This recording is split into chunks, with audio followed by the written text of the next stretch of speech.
અમે પોલીસ બંદોબસ્ત લઈ જઈશું. એક માફિયા એવા છે આ કાકાની ઉંમર કેવી પડે છે. પોલીસ બંદોબસ્ત લઈ જઈશું. પોલીસનો હું ભરોસો બધા મળેલા છે સાહેબ. હું રોવા માંડું હવે તમારી સામે. આ કાકા રડે છે સાહેબ. અમે તો થાકી ગયા છે મારા સાહેબ. તમે ધારાસભ્ય રીતે તમે આવ રખડાવો છો આવ. આ કાકાની ઉંમર જુઓ. જોઈ ગયો સમજી ગયા અમે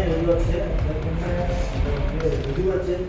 સામાન્ય માણસ આખરે એક સરકાર પાસે જે અનાજ સરકાર આપી રહી છે સામાન્ય માણસને, ગરીબ માણસને, એ ગરીબ માણસની આશા હોય છે કે ચલો 2 મહિનાનું અમારે કરિયાણું તો ઘરમાં નહીં ભરવું પડે, અનાજનો દાણો પણ ઘરમાં નહીં ભરવો પડે કારણ કે સરકાર આપે છે. પરંતુ વિસાવદરમાં હવે જે અનાજ માફિયાઓ છે, અનાજ ચોરી જે કરી રહ્યા છે એ પણ બેફામ અને બેફાટ બન્યા છે કારણ કે ગરીબોનું હકનું અનાજ એ લઈ રહ્યા છે. જૂન અને જુલાઈનું વિસાવદરના જે પણ ગરીબ માણસોનું અનાજ છે, જેમનું હકનું છે, એ એમના અંગૂઠા કરાવીને થોડું ઘણું અનાજ છે જે ગરીબોને આપવામાં આવ્યું છે. બાકીનું વધેલું બીજું બધું જ અનાજ છે એ સગે વગે કરી દેવામાં આવ્યું છે. વિસાવદરના ધારાસભ્ય જે વૃદ્ધ પુરુષ છે, વૃદ્ધ ભાઈ છે, એ કહી રહ્યા છે કે ભાઈ આ જગ્યાએ અમને આ રીતે લૂંટવામાં આવી રહ્યા છે. પોલીસ પાસે જઈને ફરિયાદ નોંધાવવાની કોશિશ કરી રહ્યા છે, પરંતુ પોલીસ સવારના 12 વાગ્યાથી લઈને એમને રખડાવી રહી છે. પોલીસ દ્વારા કોઈ ફરિયાદ નોંધવામાં આવતી નથી. ગોપાલ ઇટાલિયા પણ ત્યાં હાજર જોવા મળી રહ્યા છે. આ સાથે 2 પોલીસ ઇન્સ્પેક્ટર એ બધાને એવું કહે છે કે ભાઈ અમને ઉપરથી સ્પષ્ટ મનાઈ કરવામાં આવી છે કે આ ઉપર કોઈ પણ ફરિયાદ કે FIR લેવામાં આવશે નહીં. બાકી તમારે જે કરવું હોય કરો, અમે તમારી ફરિયાદ લઈશું નહીં.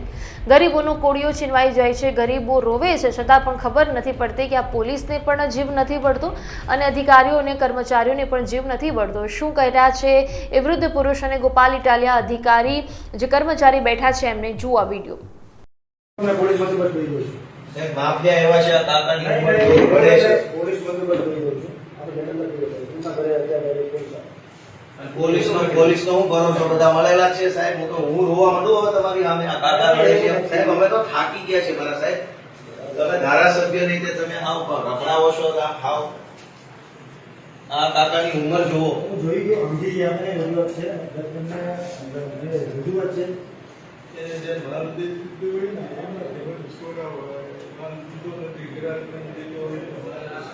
નહીં દાદા, તમારા પર કાંઈ નહીં આવે. તમારે જેને તમે લખાવી દો છો આને બેઠો છે કેમ પ્રશ્ન આવે?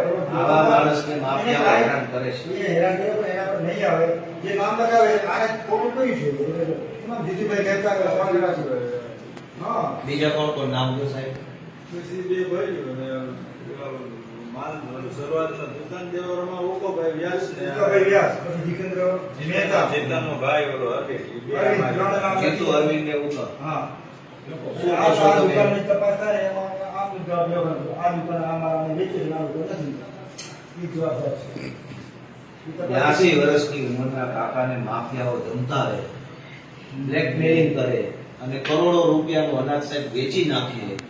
અને આ કાકાએ માફિયા સાહેબ 3 મહિનાના મને અધિકારમ કર્યો. બરાબર છે, પણ હવે મૂકવામાં ચાર્જમાં આવ્યો તો ચાર્જ તમારા જે વખતે દાદા પાસે નતો એમને રજૂઆત હતી. અત્યારે આ મહિનાની ચાર્જ બદલી નાખી અને એમની જે રજૂઆત છે એ મુજબ આપણે તપાસ કરી. એકના એક માણસ પાસે 4-5 દુકાનોના ચાર્જ છે. એકના એક માણસ પાસે મારી પાસે કેટલા 2 લાખ માફિયા લોકોને જોશે પુરવઠા ઉપર દે.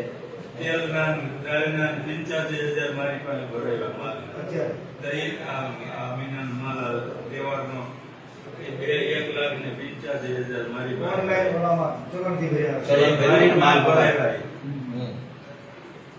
એ નકર એને ભરવાના હોય એ હાથતો હતો. આમ એ કે મારી પાસે નથી તમે ભરો ને ક્યાં મહિનાનું તુવેર ને એ મને બનાવ્યો કે મેં ભરી દીધા. છેલ્લે કે નથી ભર્યા. હું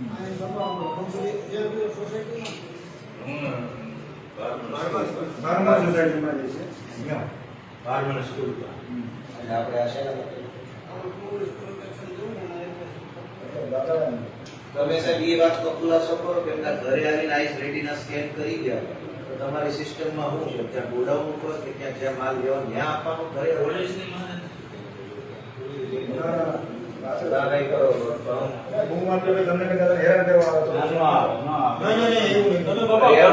ખર્ચો થાય નહીં ખવડાવવા.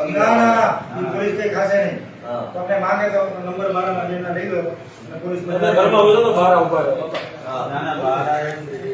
બહાર રહેશે એમ નહીં. એ માફિયાઓની કેટલી તરી ગયા. તમે મામલતદાર બેઠા છે, ધારાસભ્ય બેઠા છે, બીક લાગે છે. નહીં, તો માફિયા વિસાવદર મારી વાત કહેવાય. સાંભળો સાહેબ.